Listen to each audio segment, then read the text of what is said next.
Inggris, Australia, dan Kanada resmi mengakui negara Palestina pada Minggu 21 September 2025 setelah hampir 2 tahun perang di Gaza terjadi. Langkah negara-negara persemakmuran tersebut mengikuti sejumlah negara lain yang sudah lebih dulu mengakui negara Palestina. Pengakuan Palestina ini menjadi salah satu isu paling rumit dalam hukum internasional menurut pakar hukum internasional Universitas Ermexil Roman Liebev. Hal itu disebabkan karena pengakuan negara Palestina berada di antara ranah politik dan hukum.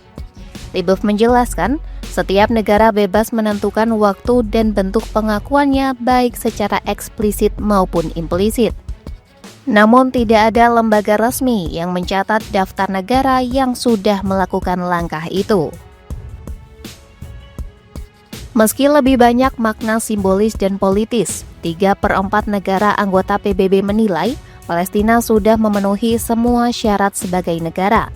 Profesor Hukum Internasional Philipsen dalam tulisannya di The New York Times mengatakan, simbolisme ini justru memiliki dampak besar bagi masa depan Palestina.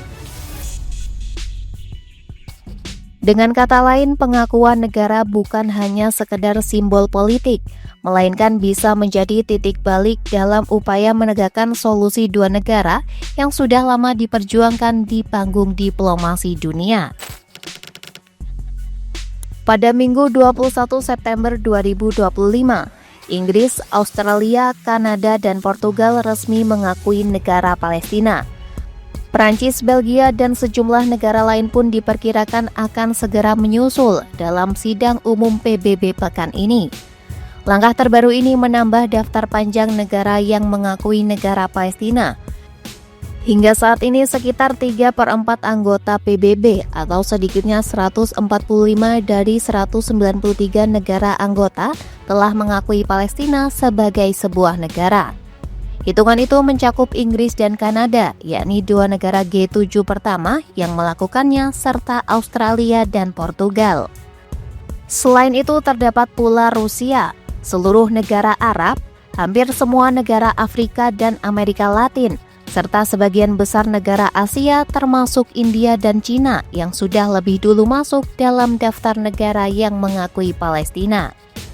Sementara Aljazair tercatat sebagai negara pertama yang mengakui Palestina hanya beberapa menit setelah Yasir Arafat memproklamasikan kemerdekaan Palestina pada 15 November 1998. Di sisi lain, sekitar 45 negara hingga kini masih menolak mengakui Palestina termasuk Israel, Amerika, dan sekutu dekatnya. Di Asia terdapat Jepang, Korea Selatan, dan Singapura yang belum mengakui negara Palestina. Begitu juga Kamerun di Afrika, Panama di Amerika Latin, dan sebagian besar negara Oseania. Sementara kawasan Eropa terbelah hampir 50-50 dalam isu ini. Pengakuan Eropa umumnya terbatas pada Turki dan negara-negara bekas blok Soviet.